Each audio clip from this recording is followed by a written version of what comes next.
Hey guys, welcome back for another episode of Not the Girl Next Door. I'm your host, Meg Reynolds, and I'm back after a very unintentional hiatus. Man, this one feels really weird. This is going to be kind of off the cuff, kind of just straight, I think, from the heart this week. If you've been listening to the podcast, it is no secret. I've been kind of being vulnerable and just giving you guys tidbits of what my mental health has been like and just thoughts and feelings from this year. And I've been really trying to channel that into just powering through and continuing to learn and giving you guys advice and hoping you can navigate your own lives. But the reason then I just kind of disappeared for the past 3 weeks is because I started to feel a little bit like a hypocrite, if I'm going to be honest. I started feeling so hypocritical because I'm sitting here like, how can I sit here and give people motivational speeches and give them advice when I myself am feeling so disconnected from my own life, so disconnected from my own friends, so disconnected in my own body. And so I didn't plan for a 3-week hiatus. It just kind of happened amongst the chaos of my everyday, of my work, of my life, stress with family, stress with friends, just everything kind of boiled to a head. And I can't even say it surprises me because of the way I've been feeling this whole year and the way that just I've been talking about this year and all the things I'm thinking about changing in my life. So it's no surprise that I hit a breaking point. I really, truly did.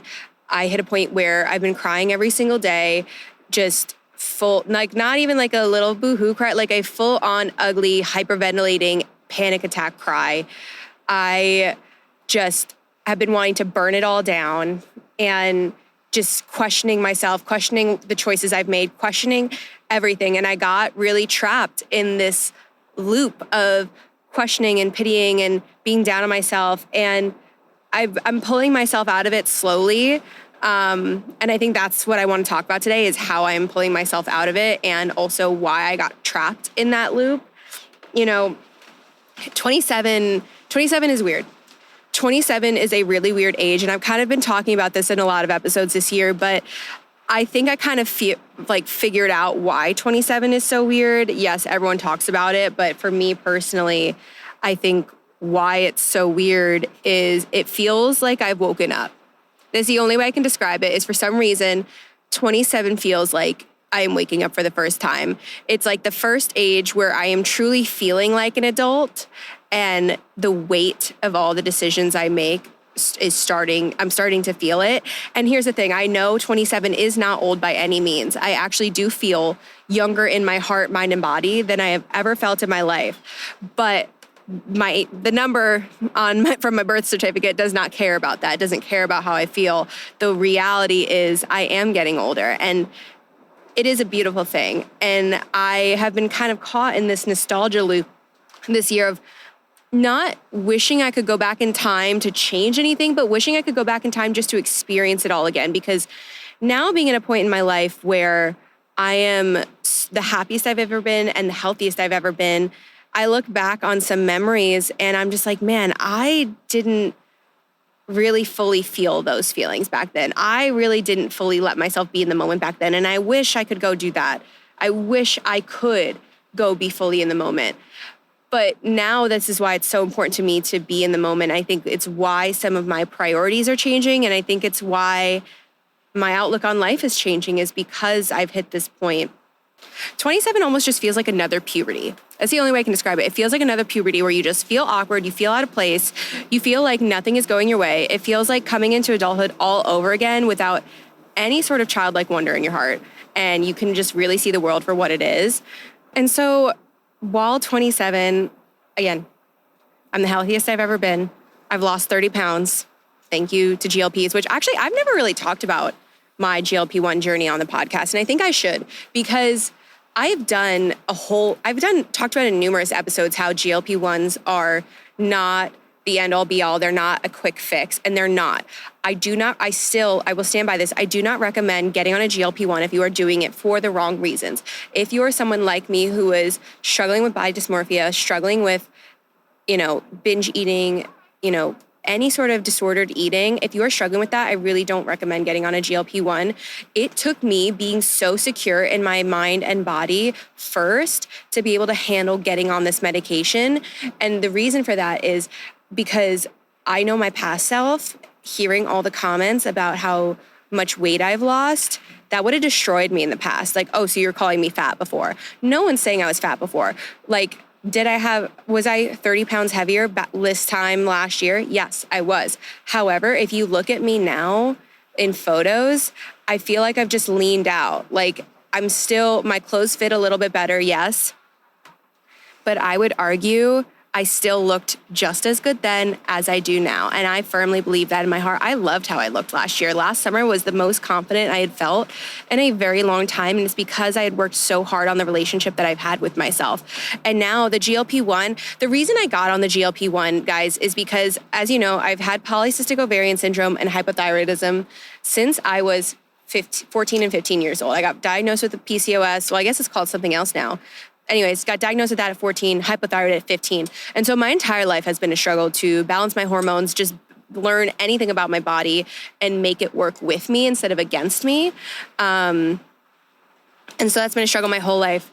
I finally found a doctor in Nashville who actually gives a shit about my health. And that's not to say every doctor out there is like this, but for so many years, I felt so unheard, felt so unseen by my doctors. Basically, told I was overthinking. Like, I remember my last doctor wanted to put me back on my thyroid medication, even though my thyroid levels were fine and they'd been stable for a long time. And there were other things that were out of whack. Like my testosterone was high and like, I was like, can't we do spironolactone? She's like, no, that won't help.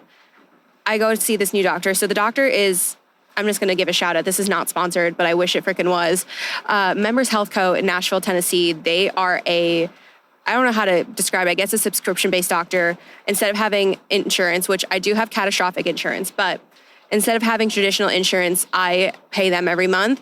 And essentially, they take care of everything. I can go to the doctor as many times as I want. I could theoretically go to the doctor every single day of the week if I wanted to. I think they would get annoyed with me for that. But no copays, no nothing. You pay at cost for all of your prescriptions. So with me doing Members Health, to put in perspective, with me doing Members Health and being on a GLP-1, it is still cheaper than if I had traditional insurance as a self-employed person. How crazy is that? Like, that is insane. But since then, it's like I'm able to get regular blood work to keep monitoring my levels, and they are able to test just the things that I need tested versus having to do a whole blood panel. You pay like $400, you're paying out the ass. Everything, x-rays, and I know it sounds too good to be true, but guys, it's truly changed my health in the last year. So if you are someone who is self-employed in Nashville, 10 out of 10 recommend checking them out. And you guys are welcome for the free advertising. Let's talk. But anyways, like I said, this past year has kind of been me figuring things out. It's been the final bit, like 25 to 27, you guys, as you guys know, has been just a complete and utter 180 from my life in my early 20s. Like, I'm approaching 6 years in Nashville, and I think I'm going to do a whole separate episode on just all the things I've learned in my 6 years, because the woman who came to Nashville is not the woman who I am today and is not the woman who could potentially be moving out of Nashville. Yes, you heard that right. I am thinking of moving out of Nashville, and I will touch on that in a minute. And that should also come as no surprise if you've been a listener here. 21 to 25, moved to Nashville, working for iHeartRadio. I think I have my dream job. Boom, get laid off. I was already kind of feeling like meh about it. Get laid off, start Next Door Creative. Literally within a month time span, I have my first client and I'm launched into touring. And from then on, I feel like I was just treading water. And I still feel like I've been doing that, where I'm just playing it safe, taking gigs, doing anything and everything that I can do to put my name out there and build my business. And that is great. And I don't regret any of that. However, I am not clear on why I want to create the things I'm creating, if it's things that I'm truly passionate about. And when I think of where I want my life to go in 5 years, I don't know if I can see myself in Nashville anymore. I don't know if I see myself touring anymore. I don't know what I see myself doing. And that is really scary but exciting at the same time, because again, 27 is also, everyone says their life completely changes at 27 and you think, oh, that's bullshit. That's so cliche, whatever. No, I'm here to tell you, like, I'm contemplating reinventing myself once again for probably like the 20th time in my life. 27 is just really fucking weird. And it's not, again, I'm not taking this time for granted. I feel very grateful that I've been able to take 3 weeks to go home in August. And while that was super scary, because again, when you're self-employed, if you're not working, you're not making money. It's really scary to take this time off, but I also know that it is so needed and doing me such a wonderful service. I feel like a fog is kind of lifting. I was literally on the phone with one of my artists, Lou, the other day, who we'll have to bring her back on the podcast, but I was on the phone with her and she just goes, I haven't heard you this calm in a long time. She's like, is this what you sound like when you don't have anxiety? Okay, Lou, thank you, you bitch. But it's true. She was like, is this what you sound like when you're not anxious? Like, what the fuck? Who is this person? She's like, and like, we're bouncing ideas and stuff. And she's like, this is what you need. She's like, you just needed to touch grass a little bit. And it's true. And I did. I needed to get away for a little bit and get clear on some things. And, you know, I think too, for me, I want to stop treating this podcast like a hobby. I know I started it as a passion project and I want it to remain a passion project. I want it to still be for me, but I also need to start treating it like the brand and business that I say it is, right? Because yes, it keeps falling wayside to Nextdoor Creative because that's the thing that makes me money now. But I need to invest in my own dreams a little bit more. And this is part of why I took a break for 3 weeks, because I was like, I can't sit here like I'm a fraud, I'm a hypocrite. I'm saying for everyone to chase their dreams and do the things that they want to do, and I'm not even doing that. I'm putting my writing to the side. I still haven't started the Substack. I am pushing everything off. You know what I did yesterday, guys? I wrote like 6 whole pages down of just notes and ideas and things. And it felt really good. Instead of burying it in my notes app, I hand wrote it.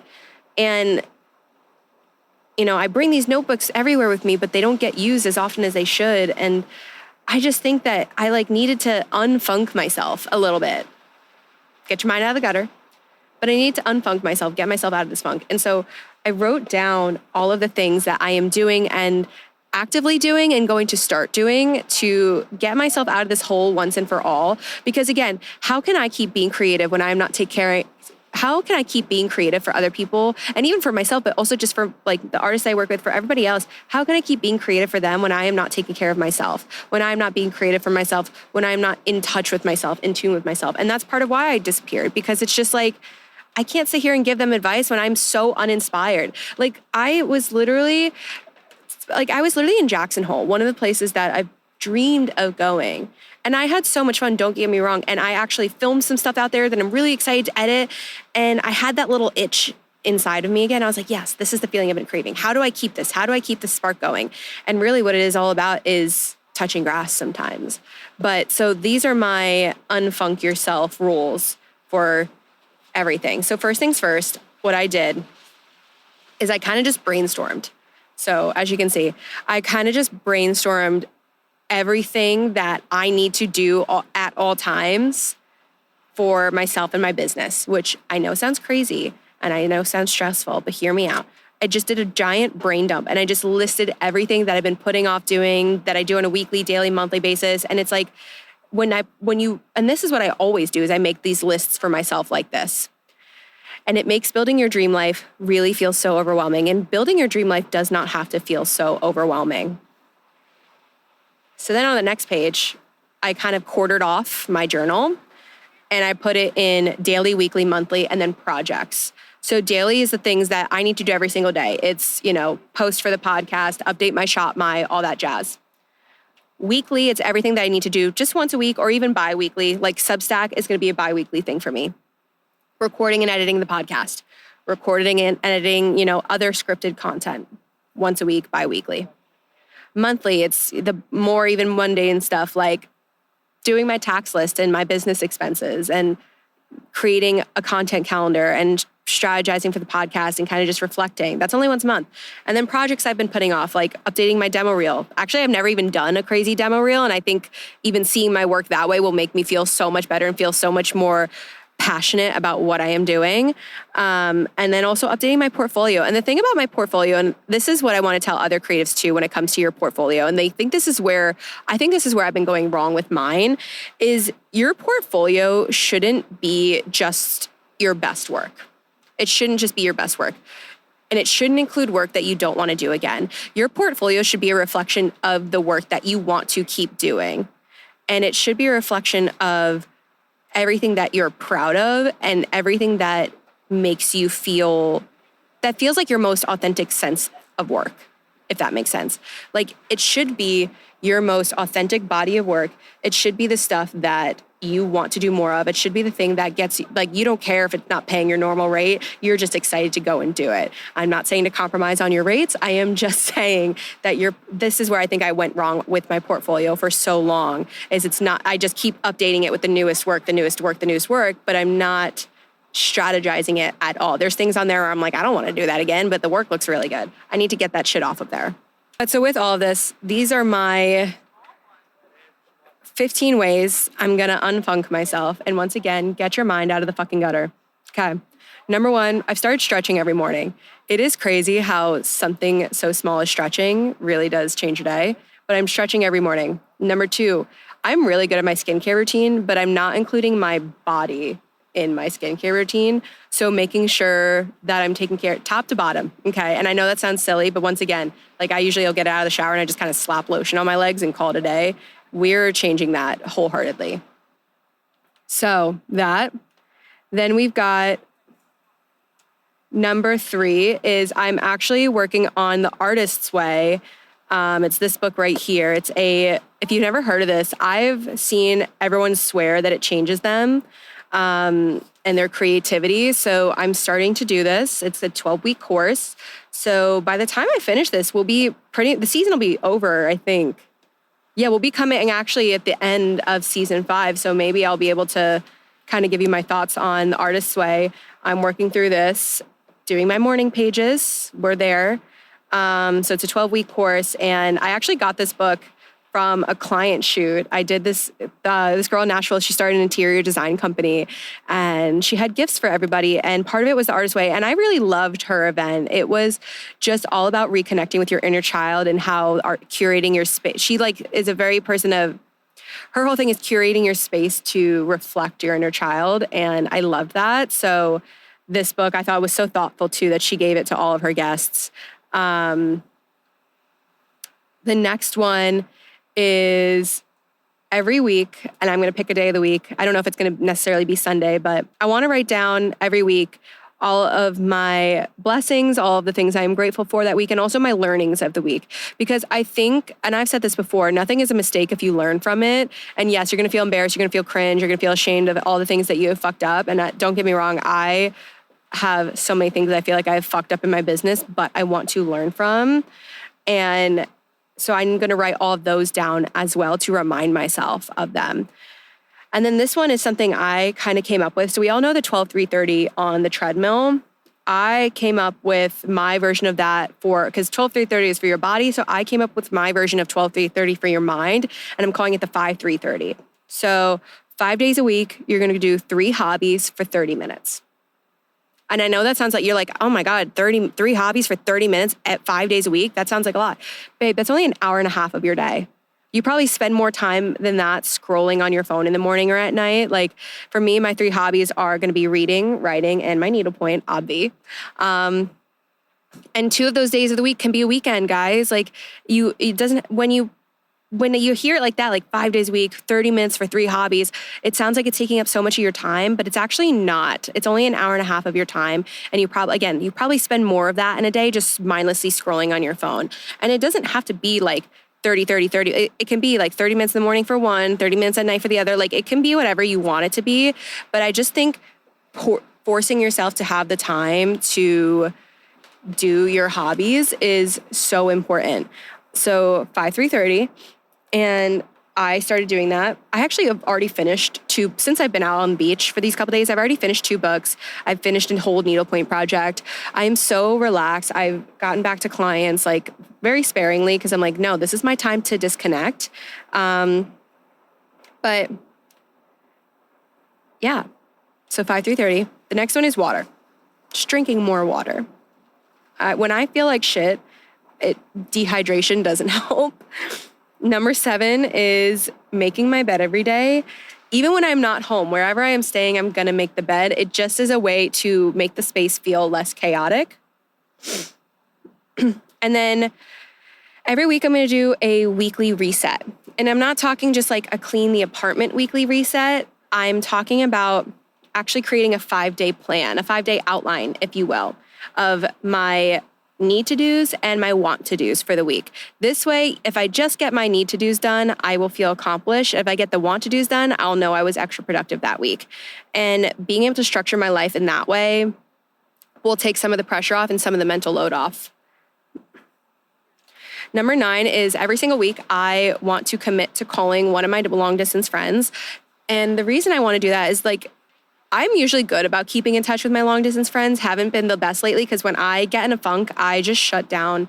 I don't want to talk to anybody. I don't want to see anybody. I just like curl inwards, which is weird because when I'm really anxious, I go outwards and I like need people, need friends, and I need to know my friends don't hate me. But when I'm overwhelmed, I just shut down and I'm like, everyone hates me. And I convince myself that everyone hates me.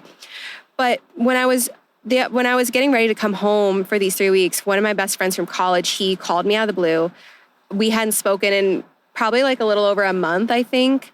And he's getting married next year. I'm in the wedding, and his wife, soon-to-be wife, is actually one of my sorority sisters. And it made my whole day. He like just cold FaceTimed me. I love cold calling my friends. I love cold FaceTiming my friends.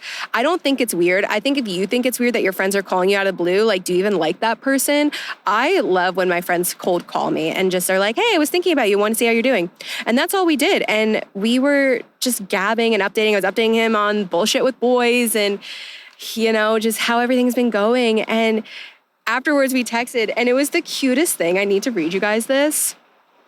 So afterwards, I texted him and I went, I'm so glad you called. It made my whole day. And he just goes, wait, me too. I really miss being able to talk all the time.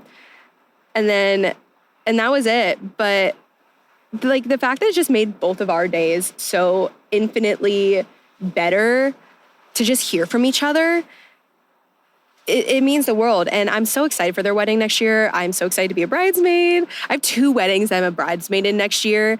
And this is the other thing I want to talk about with 27. There is a weird grief of being 27. And my life, again, this is the same song and dance I give you guys all the time. But when I moved to Nashville, I was not over my college ex. I will say it. I was still in love with that man. And I refused to admit it, but I really thought by now I would be married. I thought I would be probably pregnant with my first child. And at 27, I don't feel ready for any of that. Like, I really don't. I feel ready for a partner, and I'm ready to meet somebody 100%. But I would want us to have a couple years together before kids are even in the picture. The kids I don't see in the 5-year plan, 5-year outline, whatever you want to call it. But there's a grief here of watching all of my friends find their person. And it's not a grief in the sense where I'm jealous, because I think that's what everyone thinks of is, you're just jealous of them. But there's a grief in knowing that life wasn't meant for me at this point in time like I thought it was. Do I want those things? Yes, but I know in my heart it's not for me right now. And there's a grief with that because it's like, I am so happy, but why am I grieving this life that I know I don't want? And it's because it always felt safe and it always felt comfortable and it always felt like a sure thing.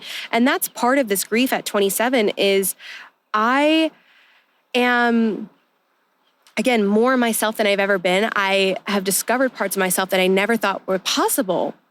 And yet I feel more lost than ever. It's like all of this wide open space is somehow making me claustrophobic. All these options, all of the chances I've taken, everything that I've been able to do for myself, as open as my life is, as wide as the path is, I feel claustrophobic. And I think that is how a lot of people feel at 27 is because you still have your whole life ahead of you, but suddenly it feels more real. It feels like, whoa, I really am an adult. And I think that's why building your dream life gets so overwhelming because the stakes just feel higher. And again, back to my friends, like I look at my best friend Jill and her fiance, and when I look at them, I really think that they're the definition of what it means to fall in love with your best friend. I really, truly do. And even when I watch them fight, they're fighting as a team. And I see that and I go, I know this is what I want. Like, I just see the way they are such a team and such a unit, but they still have their identities. I see that with them. I see that with my friend Allie and her boyfriend. I see that with my friend Kelly and her boyfriend. I just see the ways that each and every one of my, I see that with Lucas and Sarah. Like, I see the way where they're really, and I'm not going to say it's their other half, but I really see that they found somebody who makes them the best version of themselves and makes them the most themselves that they've ever been. And I tell Jill all the time, we've actually had this conversation, how, you guys know we didn't speak for 2 years, me and my best friend. We didn't speak for nearly 2 years. And I attribute our ability to reconnect to her fiance, opening her eyes and making her see what a bad friend she was. And I will say, like, she'll say it worse than I would. Like, when we had the first phone call after when we were trying to reconcile, she went in on herself more than I did. Like, she was like, no, I was a horrible, shitty friend to you and I took you for granted. I'm so sorry. And it meant the world to me to hear that. Like, that validation of I wasn't crazy, and it meant everything. And our friendship now is stronger than it has ever been. I adore her fiance. I consider him one of my friends. Like, literally, he texted in our group chat the other day. I think he was drunk when he said this, but he was like, Meg, we miss you. Like, our home doesn't feel the same without you. And to feel so loved by people, I feel more connected with myself coming home for these 3 weeks than I have felt in Nashville this entire year. And that really sucks to say, because I do love Nashville and I do love everything that it's given me. But sometimes I think moving away, and I've said this multiple times on the podcast, but I think moving away just gave me the time and space I needed to heal and to come back to myself. And I think that's sometimes what you need, because it's not time that heals everything. Time itself, it does not heal. It just gives you the space to see things with a fresh set of eyes. And I think that's what it did for me. Okay, my weekly reset, calling a long distance friend. Okay, number 10 is getting better at rerouting negative thoughts. I want to start, when I get stuck in a negative thought pattern, just writing it down in my journal and seeing how ridiculous I sound. I know that sounds silly, but I get really bad rumination and I get stuck in these thought patterns and thought loops, and I can't bring myself out of it. And I also get stuck in that with everything I need to do, and it just paralyzes me. And it's getting worse as I've gotten older. And I think that's something I need to talk about a little bit more in therapy, is rumination tactics of how to not do that. Because I don't feel confident speaking on that just yet, but I'm going to study it and I'm going to work on it. Another one, no phone first 30 minutes. I sleep, and when I do this, I feel the best. And when I don't do this, it affects my day. I've gotten really good at sleeping with my phone in the other room with my alarm on. And it literally forces me out of bed to go turn my alarm off. And so after that, the days that I do this, I feel so great and motivated. When I just turn the alarm off, I start doing my skincare, start doing a morning routine, take him out on a WALK. I can't say the word because he will flip out. Doing all of that. Also, no phone the last 30 minutes before bed. That is the perfect time to do part of your 5-3-30. Number 13 is just touching grass, going outside, taking a true break, no phone. Having this time home, I've been really focused on living in the moment, working when I need to, and I have the time, yes, but really taking a break as I need, and not just using this as time to work more on my stuff, a true break. Because every time I've given myself a break, it's okay, that's my time to work on things for the podcast, for whatever. And it's no, break, true break, no phone, you're a kid again. And that's what I'm doing. And I feel so much better. And it's just forcing me then to write, to create, to get out of my own mind, stop doom scrolling. Number 14 is every week I want to organize something. And that sounds like this is the only way I could think of to put this, but whether it's I've been neglecting to organize my closet, organize that one pajama drawer, my nightstand, things get cluttered and you just kind of shove them in a corner and you're oh, I'll deal with that later. No, you need to deal with it now. And so every week, making the time to organize something as a way to feel productive. Hey, stop barking. No. So yeah, I just think that 27, this is no surprise that I've been feeling like this. I mean, literally, all these pages is pretty much me just constantly saying, I am burnt out, I am tired, I don't know what I'm doing, and I haven't done a damn thing to fix that. And so I hit a point where I just could no longer sit here and talk to you guys every week when I'm so disconnected, because I'm like, what am I even fucking saying? Like, truly, what am I saying? And again, I always say I am not here from a position of authority, like I know more than you guys. I am literally just somebody who is trying to figure my shit out, trying to figure it out as I go, and sharing my story as I go along because it makes me feel better. And I love this podcast, and I can't believe it's been 5 years since I started. Like, I look back at my 23-year-old self. She had some balls to start this, right? Like, she had some fucking balls to sit there and say, my ex-boyfriend broke my heart. Oh my God, I realized I have a shit relationship with myself. So I'm going to start a podcast to talk about all this. And this is how I'm going to heal myself. That was fucking ballsy of her. And now at 27, I'm sure she's probably gonna be like, girl, you've come so, like, she would be so proud of how far I've come. And yet I don't want to spend my life feeling like it's not enough. I don't want to spend my life feeling like I haven't come far enough and I haven't done enough. No, I should be proud of all the things that I've done this year. And I am. I just put that pressure on myself to always do more, be better. And I don't know where it comes from, right? Like, it's probably some inner child thing of never feeling good enough and blah, blah, blah. But I need to stop with that. And I need to just stop and like just come up with a plan of where I want the business to go and what are the things that I want to create. And so this is why I'm saying of, oh yeah, I'm probably going to leave Nashville, is I miss New York. It gets harder and harder to leave every time I come up. I know I said at the start of this year, I was going to just split my time with New York and start to build business up here. And that's true. But now that, Rocco, come here, don't eat the seaweed. But now that I've been doing that for most of the year, I mean, I truly have gone up to New York pretty much every single month, which is great. And I'm so proud that I'm keeping a promise to myself. But now I'm sitting here going, man, something's missing, and I feel like this could be the missing piece. I feel like moving to New York could bring a lot of opportunity to the podcast. I think it would be a new chapter of my business, and I think it could open doors for me to create things that I am like truly passionate about, which what I am passionate about is storytelling. It's like, that's it. And I realize like I don't want to just be creating things because I want to make cool shit. That feels like too shallow of a reason to do what I do. But I want to create things that I am passionate about and that mean something to me. And I want to tell the stories of people who feel like they have something to say. That's it.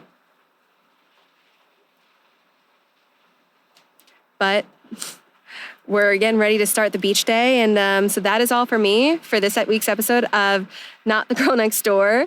Make sure you leave us a 5-star review wherever you're listening. And I will see you guys next week for another episode. Bye for now. What up, bitches?